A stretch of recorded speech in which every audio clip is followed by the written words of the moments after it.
Hello and welcome to my YouTube channel. This is Dharamveer Singh Rajawat and I am back with another video which is the parts of language. तो आज मैं आपके लिए parts of language लेके आया हूँ।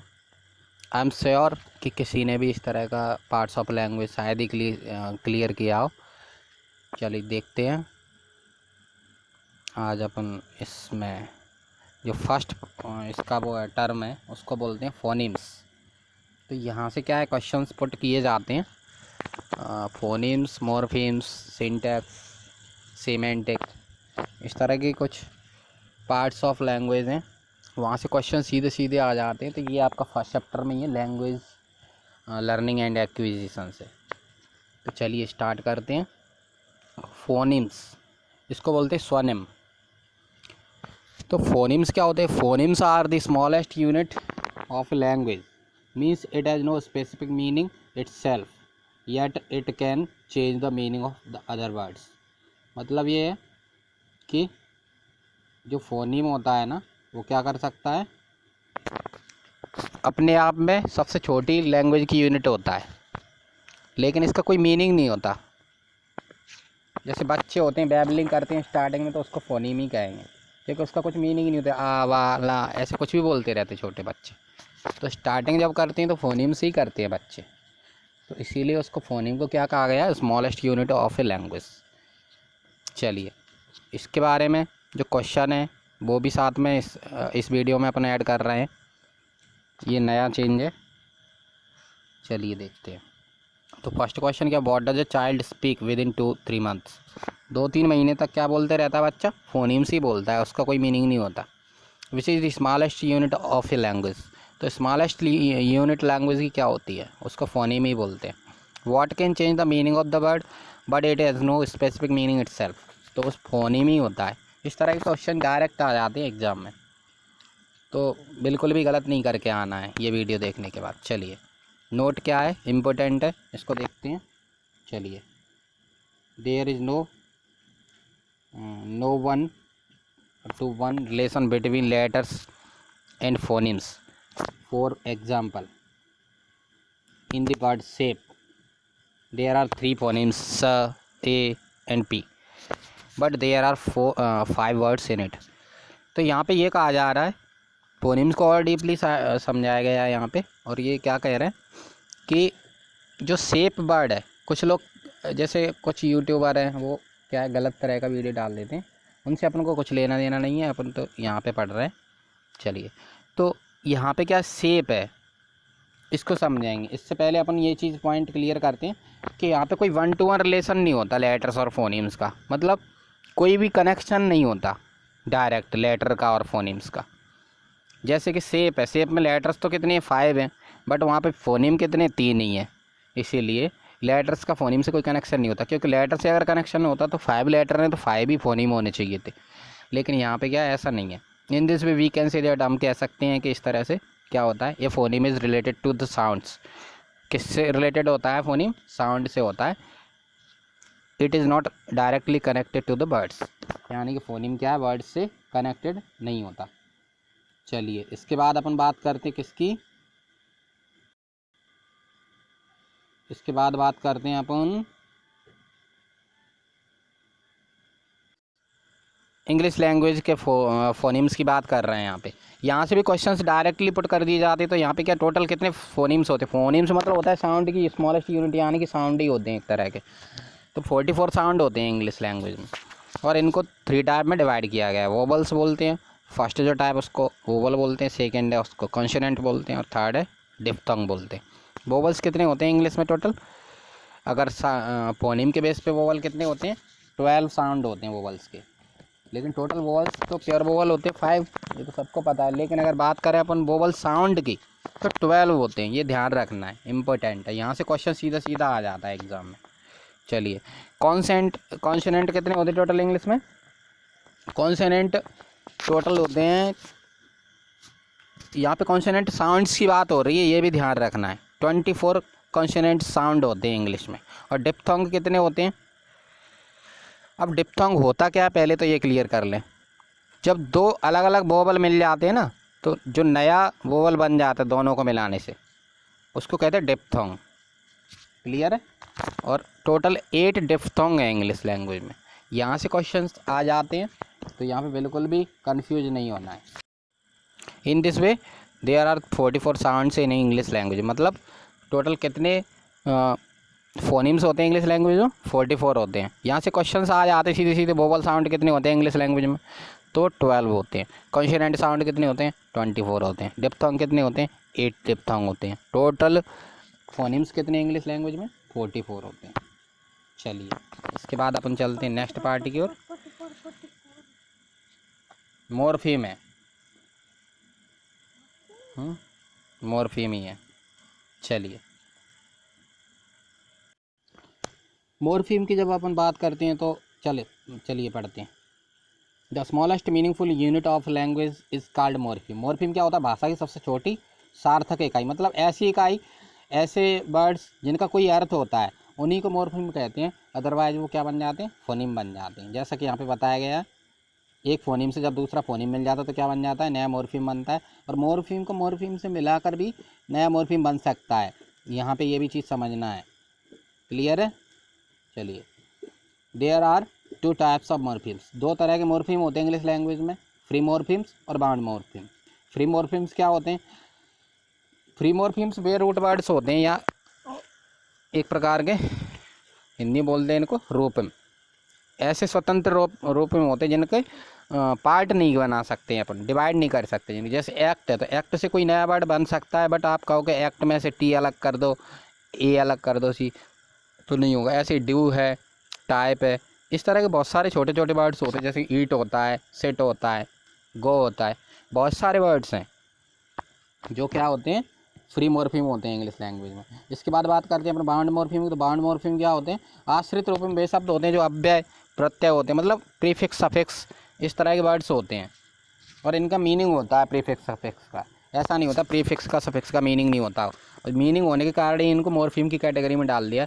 Otherwise ये क्या हो जाते? अपने फोनीम ही कहलाते। जैसे कि यहाँ पे बताए गए, एक्ट में क्या जोड़ दिया? री जोड़ दिया तो रिएक्ट हो गया। डू में री फिर जोड़ दिया तो रिडू हो गया। अंडू हो गया अन जोड़ने से। टाइप में री मॉर्फीम जुड़ गया। री का मीनिंग होता है और टाइप का भी होता है। प्ले में एस जोड़ दिया गया तो प्लेस हो गया। सैड में नेस जोड़ दिया गया, सैडनेस हो गया। तो इस तरह से ये जो वर्ड्स हैं, इनमें री, इन, एस, नेस, ये सब क्या है? बाउंड मॉर्फीम है। बाउंड मॉर्फीम क्या होते हैं? इनका कोई स्पेशल मीनिंग नहीं होता, लेकिन जब इनको स्वतंत्र रूप के साथ यूज करते हैं तो एक नया शब्द बना लेते हैं। इसीलिए इनको बाउंड मॉर्फीम क्यों कहते हैं? इनको ध्यान रखना है, इसीलिए कहा जाता है क्योंकि इनको अन्य स्वतंत्र रूपम के साथ प्रयुक्त किया जाता है। अकेले प्रयुक्त कभी नहीं होता कि री अलग अकेला कहीं मिल जाए लिखा हुआ, एस, नेस कभी भी अलग नहीं मिलेंगे। इनके साथ कोई ना कोई वर्ड अटैच्ड होता है। चलिए, इसमें भी इम्पोर्टेंट फैक्ट है, इनको भी देख लेते हैं हम अपन। इम्पोर्टेंट फैक्ट में क्या है? 2 तरह के होते हैं बाउंड मॉर्फीम भी। पहला है डेरिवेशनल बाउंड मॉर्फीम। डेरिवेशनल क्या होते हैं? जब जब मॉर्फीम, जो बाउंड मॉर्फीम है ना, जब किसी भी वर्ड में जोड़कर उसके पार्ट्स ऑफ स्पीच को चेंज कर दें। क्लियर है। पार्ट्स ऑफ स्पीच चेंज हो जाए। जैसे एक्ट एक नाउन होता है, लेकिन रिएक्ट, री जोड़ने पर वो वर्ब बन गया, तो री क्या हो गया? एक प्रकार का बाउंड मॉर्फीम हुआ। बाउंड में भी कौन सा हुआ? डेरिवेशनल। ध्यान रखना है। प्ले, तो इसमें ई आर मॉर्फीम जुड़ गया तो प्लेयर बन गया, नाउन बन गया। जबकि प्ले क्या होता है? वर्ब होता है। प्लेयर क्या होता है? एक नाउन होता है। इस तरह से तो यहाँ पे ध्यान रखना है कि जो बाउंड मॉर्फीम है वो पार्ट्स ऑफ स्पीच को चेंज कर देते हैं। इनफेक्शनल बाउंड मॉर्फीम होते हैं, दूसरा जो टाइप है इसका, उसको भी देख लेते हैं। तो इनफेक्शनल क्या होते हैं? या तो टेंस बदल दें वर्ब का, या नंबर बदल दें किसी भी नाउन का। मतलब सिंगुलर होगा तो प्लूरल कर देंगे। इनको कहते हैं अपन इनफेक्शनल बाउंड मॉर्फीम्स। तो ये इंग्लिश लैंग्वेज के लिए इम्पोर्टेंट है। आई मीन टू से इंग्लिश वाले जो भी पैडागोजी की प्रिपरेशन कर रहे हैं उनके लिए इम्पोर्टेंट है। यहाँ से इतना डीपली हिंदी मीडियम वालों के लिए हिंदी में नहीं आएगा। हिंदी के लिए उतना ही आएगा जितना डेफिनेशन सीधे सीधे पूछ दें मॉर्फीम क्या होते हैं, जबकि इंग्लिश में आ सकता है ये। तो इनफेक्शनल बाउंड मॉर्फीम्स क्या होते हैं? जैसे कि टीचर है तो टीचर सिंगुलर, लेकिन उसमें एस प्लूरल बना दिया एस जोड़ के। ऐसी राइट है, राइट क्या है? इंडेफिनिट वर्ब होती है, लेकिन राइटिंग प्रोग्रेसिव वर्ब हो गई ING जोड़ने पे। क्लियर है। चलिए, इसके बाद अपन बात मॉर्फोलॉजी की। तो मॉर्फोलॉजी क्या होता है? The study of the meaningful words made from sounds. ध्वनियों से निर्मित सार्थक शब्दों का अध्ययन ही क्या कहलाता है? रूप विज्ञान कहलाता है। इतना ही यहाँ से डायरेक्ट क्वेश्चन आता है। विच is the smallest meaningful unit of language. तो मॉर्फीम्स होते हैं। सबसे छोटी मीनिंगफुल यूनिट लैंग्वेज की क्या कहलाती है? मॉर्फीम कहलाती है। अभी पढ़ा था इससे पहले, 3rd नंबर का जो पॉइंट था। चलिए, how many types of morphemes are there in English? 2 types के मॉर्फीम होते हैं, ये भी पढ़ा है। The study of meaningful words made from sound is called, उसको मॉर्फोलॉजी कहते हैं। ऐसी स्टडी जिसमें मीनिंगफुल वर्ड्स की स्टडी की जाती है जो साउंड से बनते हैं। चलिए next, when we combine the two phonemes they form a new. जब हम 2 फोनिम को मिला देते हैं तो नया क्या बन सकता है?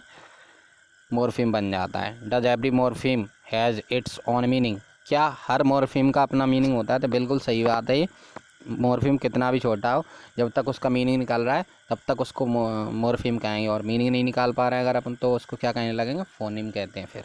चलिए, in the words salutation, greetings, question, the words TION, ING, ION, ये क्या है? तो इनको क्या कहेंगे अपन? मॉर्फीम कहेंगे। यहाँ से भी सीधे सीधे क्वेश्चन पुट कर दिया जाता है। इसके बाद बात करते हैं अपन सीमेंटिक की। सीमेंटिक क्या होता है? शब्दार्थ विज्ञान।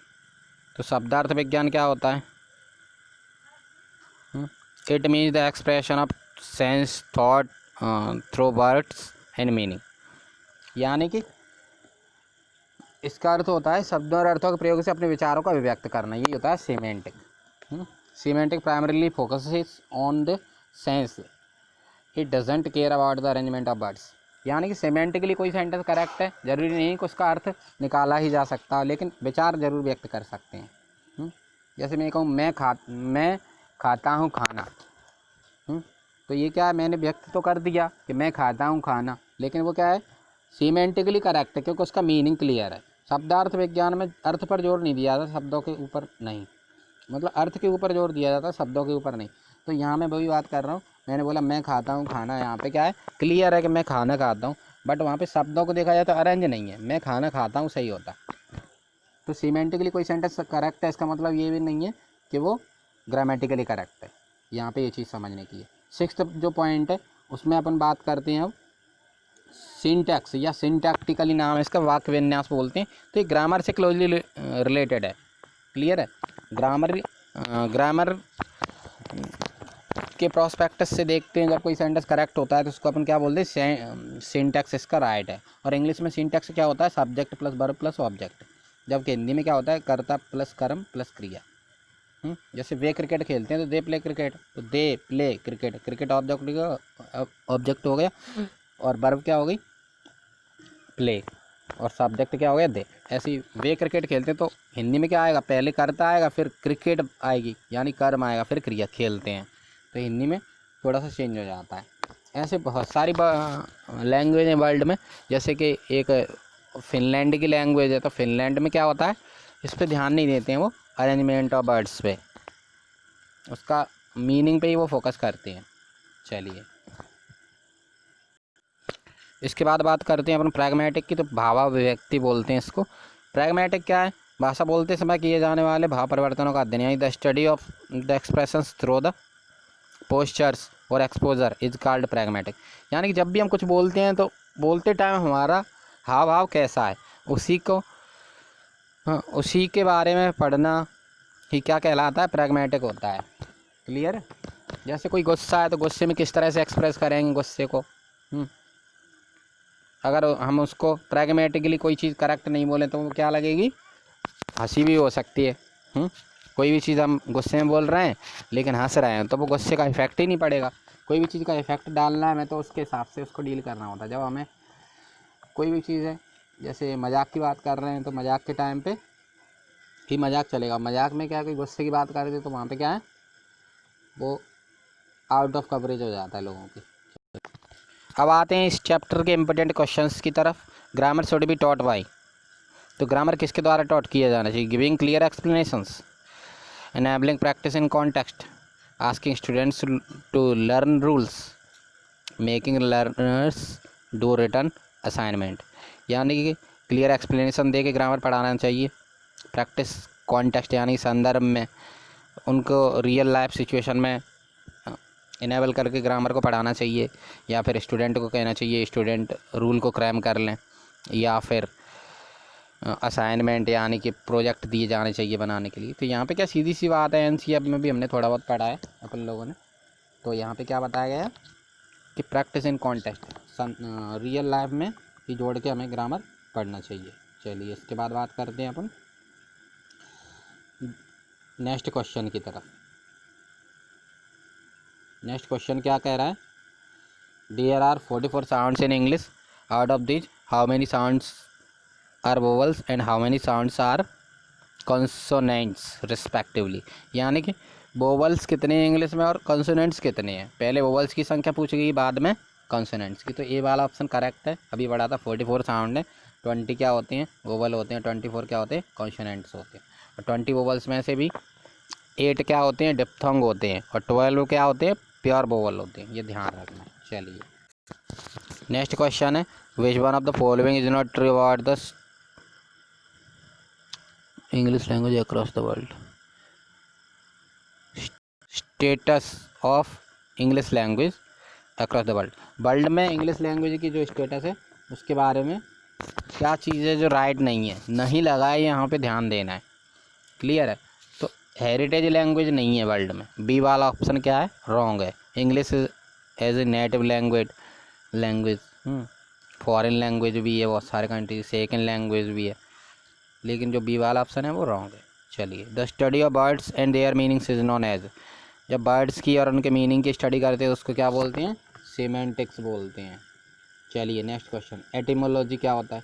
एटिमोलॉजी क्या होता है, science of knowing the origin of birds, यानी कि बर्ड्स कहाँ से शुरू होते हैं उस साइंस को जानना, उसका अध्ययन करना ही क्या कहता है एटिमोलॉजी। चलिए इसके बाद बात करते हैं अपन, a word gets its meaning, कोई वर्ड है उसको मीनिंग कहाँ से मिलता है, सीधी सी बात है फ्रॉम इट्स ऑर्गन, जहाँ से वो उत्पन्न होता है वहीं से उसको क्या मिलता है मीनिंग मिलता है। चलिए नेक्स्ट क्वेश्चन क्या कह रहा था, first generation learners are those who are, first generation learners किसको बोलते हैं इंग्लिश पेडागोजी में, तो the first from their family to come to school, यानी कि स्कूल में जो सबसे पहले फैमिली के बाद स्कूल आते हैं उन्हीं को क्या कहते हैं फर्स्ट जनरेशन लर्नर कहते हैं। Coming first time to school to seek admission, नहीं ये रॉन्ग है। Learning Hindi for the first time, पहली बार हिंदी सीखते हैं उनको कहते हैं, नहीं। Learning English for the first time, पहली बार इंग्लिश सीखते हैं उनको भी नहीं कहते। कौन सा ऑप्शन राइट है, डी वाला, the first from their family to come to school. यानी कि कई सारे ऐसी फैमिलीज हैं जहाँ पे स्टूडेंट पढ़ने नहीं जाते हैं। फैमिली में जब कोई फर्स्ट टाइम स्कूल जा रहा हो, कोई गया ही नहीं हो, तो उसको क्या कहेंगे फर्स्ट जनरेशन लर्नर कहा जाएगा। चलिए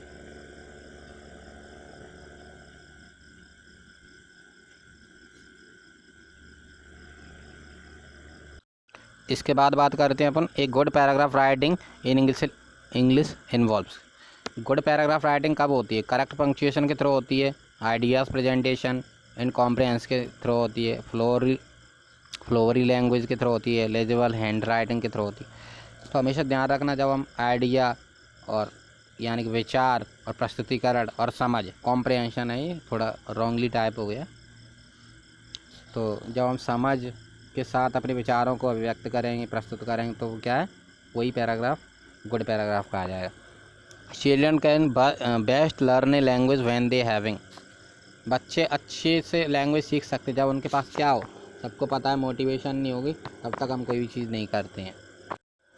तो आज की वीडियो में इतना ही है, थोड़ा लंबा हो गया वीडियो, कोई दिक्कत नहीं है, लेकिन मैंने ये सोचा था कि आज मैं ऐसा कुछ लेके आऊँगा जो शायद पहले किसी ने यूट्यूब पर नहीं डाला हो। अब मेरे वीडियो ऐसे ही आएंगे और भी अच्छे आएंगे, और नेक्स्ट टाइम से मेरी जो आईटी टीम है वो कोशिश कर रही है, क्वेश्चंस भी ऐड किए जाएंगे टॉपिक के साथ। तो लगातार अपना साथ देते रहें जैसे दिया है, और मेरे चैनल को शेयर करें, सब्सक्राइब करें। Thank you. जय हिंद, जय भारत।